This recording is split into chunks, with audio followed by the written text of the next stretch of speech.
Okay, that car, it looks very cool. It's kind of like a toy car, a sports toy car, And it's interesting how cars that were toys, that, we played with as children, are now something that we can now see being real cars, they are being conceptualized, it went from something that was just in the imagination, something that was a toy. Now we now have, a lot of the real cars beginning to look just like that, things that were not possible, that man's knowledge at the time were not able to comprehend how to actually build a practical real version that people can use. It's now um, becoming an everyday reality, and that shows, the power of the mind and conceptualization. It's important what you keep in your mind. It's important the thoughts you think, and what occupies your thoughts, because they end up manifesting, they end up building. Those are seeds. It's very important that you know that. And keep in mind, most of these people building these cars now, they played with the toys that look like them as children. So now that, with man's knowledge of technology increases, and these folks are building, they are now building these kinds of cars that had been in their imagination and in their dreams as children.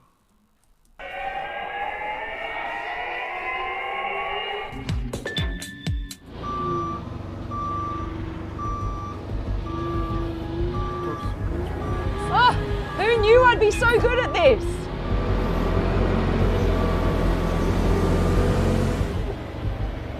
Whee! Look how the back spins. Ah, this is awesome. Am I knocking anything down? No? Okay.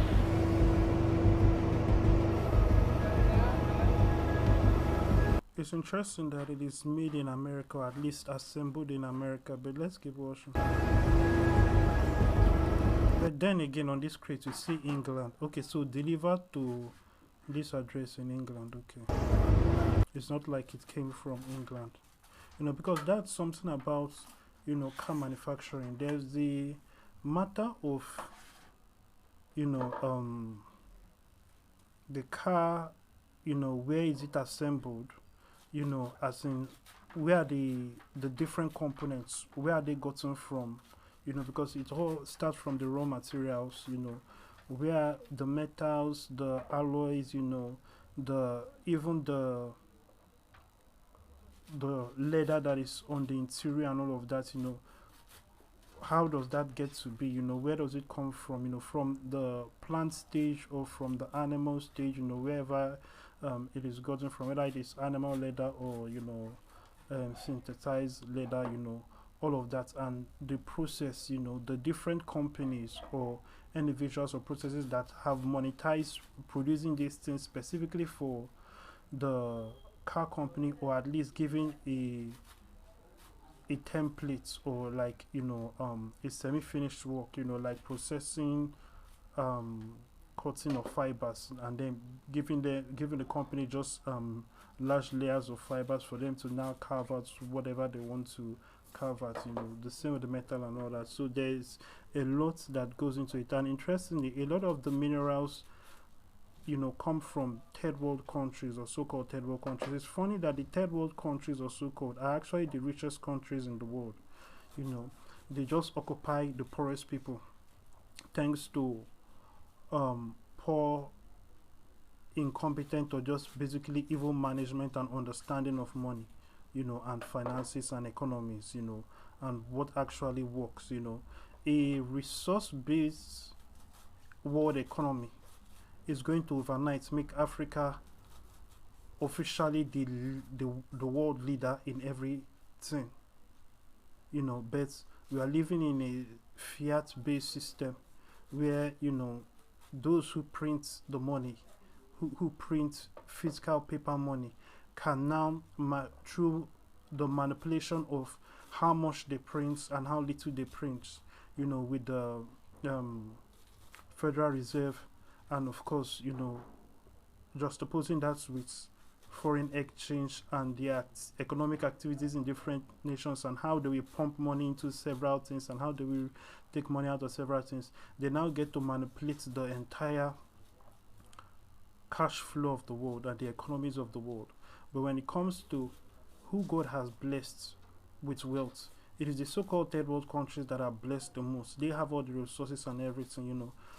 A lot of the materials that are used to build all these things that we are seeing are from the so-called third world countries.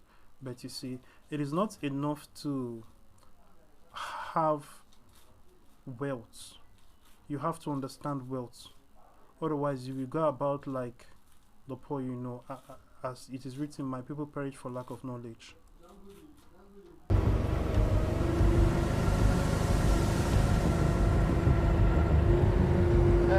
Now reverse. It's interesting they allowed her to do this when she clearly doesn't know what she's doing. But then again, I know someone is standing in the background, supervising, at least watching. Oh, I did it! All right. Yay! I didn't wreck the car. Oh, that's fantastic. Good news. Let's see what is inside this box. Are you ready?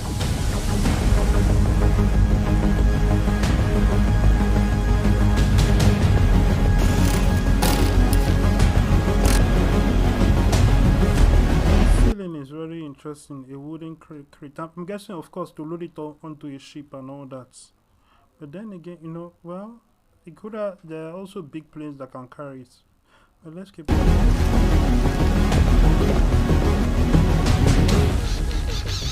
Oh, I'm having way too much fun today. Over this down. All right. One of the most popular supercars ever is back. Here it is. Underneath this car cover. Now come around here. It says Lexus. Lexus. That looks kind of Chinese. It actually says Lexus Sport car cover. So here we go. All right, are you guys ready? Let's do it.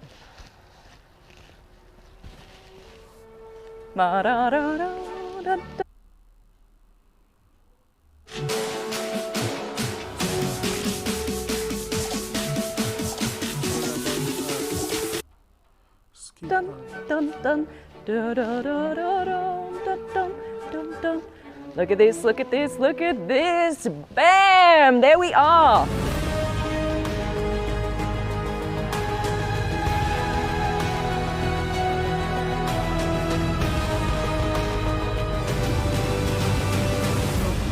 As it looks, two big floors. First of all, anybody who is tall, like somebody like me, this is not useful, for an NBA player, height person, or a shark or anything, cars like this, unless of course the roof can come up. But even at that, what is the leg space going to be like? Then another problem is how low the car is. But this is an issue that a lot of supercars have. When a lot of these sports cars and supercars have this issue of very low, it is so low. Then there are so many terrains it cannot be used on. It has to be used on nice roads and only in countries that have really good roads. So what is the point of buying a car that cannot navigate a lot of terrain, and it is 3 times or 5 times or sometimes even 10 times more expensive than a normal 4-wheel drive? So what is the point? Just to show off that you have the money, or that you bought it, or what?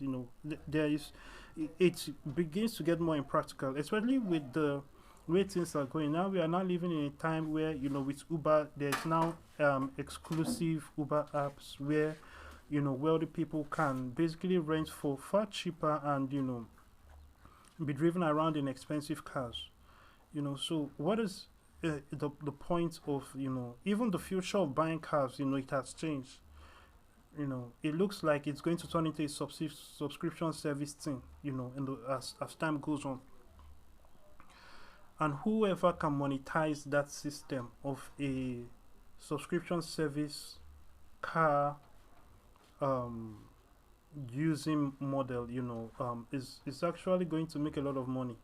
But of course, there are things that are kind of substitutes of that, because in a sense, Uber is kind of that. but you don't get to keep the ride, you know, and the ride has to come to you, and it can be any driver, and there's the safety issues with that.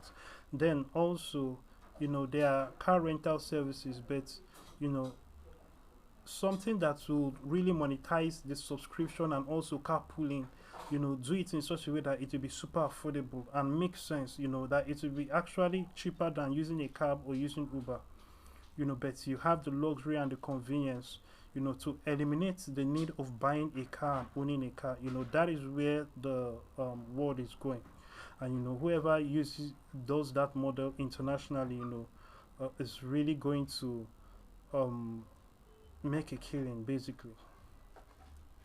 This right here is the LFA Successor, the LFB, because you know, A, B, C, D. It's probably not going to be called that. I just made it up. This right here is so special, it does not even have a name yet. It's just been brought in from Japan, the future. Okay, so what we saw was Japan, you know. I kind of suspected that maybe it's not Chinese, so that writing so earlier was Japanese. Of Lexus. Right. You may already go, oh yeah, oh my God, it looks so cool. Take me around all the features. Don't worry, it's coming right now. There are a few design features that you will recognize from the LFA. Here, kind of goes up like this, straight down and across, and you've got this triangle form just like in the LFA, right, in the headlights. But of course, it's fully like updated and modern. There are so many little design features that you can recognize from the LFA, but they've kind of like gone, let's make it super futuristic. At the same time, we need to kind of nod to how cool the original LFA looked, right? So you'll remember on the hood. Another thing is that these kinds of cars, you know, they can't cross bumps easily, you know, depending on how the bump is, you know, how does it cross if there are bumps in the road. And I'm talking about speed bumps, and you know, a lot of speed bumps in a lot of strategic places to prevent accidents, you know, to make people, force people to slow down, and you know, to prevent accidents, you know, especially in certain intersections and you know, tricky roads, you know, that probably may have had some history of, you know, accidents taking place there, you know. So it's very important that, you know, I wonder why people don't take it seriously, you know, lifting up the sides of a supercar so that people can actually use it in more places than just places that have extremely good roads or flat, you know, terrains, you know, because even if the road is beautiful and nice, what happens when you get to a bump or some tricky, you know, section? So, you know, if there is a situation where there is a pool of water, there are so many things, you know, if you need to travel a back road, or that is completely out of the question, you know, that is just four-wheel drive territory, you know. So it's these kinds of cars, you know, the practicality of it, you know, escapes me completely. There were like two little air vents here. Now, instead of having two up here, they've got two air outlets. The LFA... In a sense, this is like abstract art, you know. Those who are into abstract art is, you know, it is, they see art in what really isn't art, you know. So it's like, oh, we are so cool, we are so educated, we are so enlightened, we are seeing the art. It's because we are so smart we can see the art about it, you know. That is the kind of thing with a lot of luxury items. It's like, oh, we are so rich or so special, or we are so elite that, you know, it is us that understand why this luxury item even exists, and in the way that it does, and at the price that it does, you know. But the reality of the matter is that a lot of luxury items, the price is not justified on a common sense level. You know, you can understand why certain things that are of higher quality would have a higher price, you know, especially when you factor in the greater cost. But a lot of things are just ridiculous, especially when it comes to the luxury industry. I got to drive in Sydney years ago. Absolutely loved it. It's one of the best sounding cars, in my opinion, in the world. Now this is going to be fully electric, so What are they going to do with the sound? I really hope that that's something that they're working on, because of course electric cars in the future, they can sound however we want them to sound. So I really hope they take that kind of like LFA scream and somehow work it into how this car sounds in future. You've got these 20-inch wheels here in the front, and you've got 21 in the back, so it kind of leans forward, right? And then you've got the center lock wheels. Now this is for racing. It's like what you see, the car comes into the pit lane, so it comes off really, really quickly. That's so cool. And then down here, you'll see this is kind of a sloping back. This is very different from the original LFA. The original LFA was kind of like had a high back and it kind of went straight down, but this is more sloping. The design of this car needs to be a little bit different to the LFA because of course this is fully electric. So a lot of it needs to be designed around the aerodynamic. What's interesting is it's an electric car.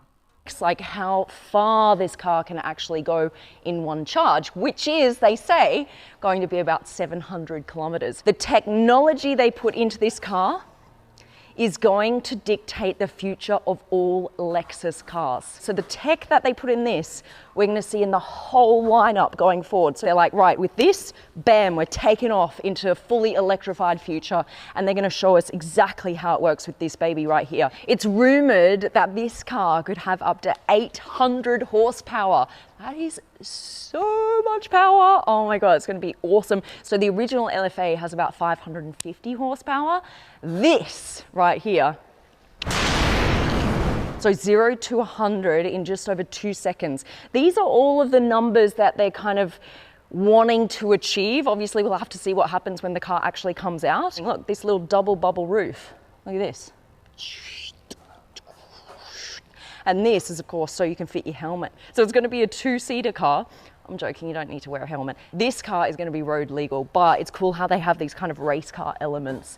Very, very cool. You won't have seen this car on any channel on YouTube so far, this kind of in-depth, up-close look at all of its features. Make sure you subscribe to the channel. This is what we do best on Supercar Blondie. Right, what's cool is, and kind of strange, is they have like this traditional looking petrol tank opening. That's where you're gonna charge it, I suppose. Look, the thing is, this is a concept. Now, the doors don't open. I've given them feedback that when the car, you know, comes to market, we do need doors that work. We also need the car to turn. And they've taken that on board and they're like, I'm so glad you came here today. What would we do without you? I was like, that's why I'm here, guys, you know. Instead of the doors opening and it actually being able to turn, they are coming up with something super, super cool. They're considering actually putting a simulated gearbox in this. You know, that's something that a lot of people miss. You know, having an electric car and not being able to change the gears. They're thinking, hang on a minute, how do we give that kind of sports car feeling to a fully electric car? So this is something rumored that they are thinking about putting in this car. Now, I would love to see how they do that. Just like kind of, I'm just trying to picture it in my head. Be quite cool, actually. I like it. All right, approved. Now, when we imagine the interior, I think they're going to have some really cool features in there. Like when you start the car, the speedometer ring kind of moves from this position to this position and kind of lights up and glows and stuff. It'd be so epic. And then on the original LFA, what was so cool is those really nice like indicator paddles. I want to see what they do with all of those things that we love about the original LFA and kind of elevate them in this car. Now with the seats, who knows, maybe they're going to go for racing bucket seats, something super lightweight, keep the weight down so that obviously you can go further in the car. Maybe they've got some beautiful ambient lights. That's what we love. We love these little features and it just makes you feel so cool when you sit in the actual driver's seat. For now, this is your sneak peek of the LFA's successor. What do you think?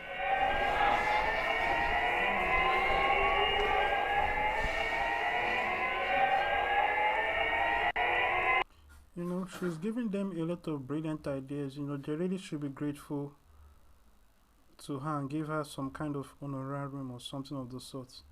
You know, but that being said, you know, Recalling what I said about the future of cars and a subscription service, where ownership of cars will not be necessary. You know, there are probable flaws that could arise from that also, but that is going to happen, and those are flaws that can be fixed. Like for example, one that I think of is what will happen to innovation. As in what would be the use of building new car designs and unique stuff like that. But of course, as long as there are people who are still buying cars, that market might still be there. But you know, if the cars are all available on the subscription service, then it will then become unprofitable for car companies to actually innovate and improve the cars. And since there's always a vehicle to take you from point A to point B, you know, for the company, it is actually cheaper for the company to not keep buying and updating their new ranges of cars, unless, of course, it is justified by perhaps the customer paying more, or perhaps having a tier of customers that pay specifically more for that car, but it will no longer be profitable for the company to keep, you know, buying new cars. It's like the current cars they have is working. It's like a company that manages or owns several taxis, now updating the taxis, buying new cars, and get rid of the old cars. It becomes it's crazy and unprofitable. It's like, as long as the car is working, you keep it for, you try to keep it to get the best out of it for as long as possible. So it is that kind of thing, but it's a flaw that can be easily fixed. In any case, make sure you check out Alfred.vip, and remember to subscribe and like on all things Alfred on all platforms you find contents by Alfred. Thank you and God bless you. What you spread is what you get. Give your best, you'll get the best. Dress your best and people see the best. I'm on my parole. I'm on my parole. I'm on my parole. I'm on my parole. Parole with a suit, parole with the swag, parole with a can, parole with the stash, parole with a hat, parole with the class, parole with a stash, parole with the fat. I'm on my parole. I'm on my parole. I'm on my parole. I'm on my parole. Say this prayer audibly if you've not given your heart to Jesus Christ. Dear God, I believe in my heart that Jesus Christ, the Son of God, came, died, and was raised from the dead to save me. I confess Him, Lord, over my life, and ask You to give me Your Holy Spirit to live within me. I receive Your Spirit by faith, and thank You for I am now born again. In Jesus' name, amen. If you just prayed that prayer, congratulations, you're now a Christian. Go to Alfred.vip and click the salvation prayer link in the main menu to get resources that will help you with your work with God. God bless you.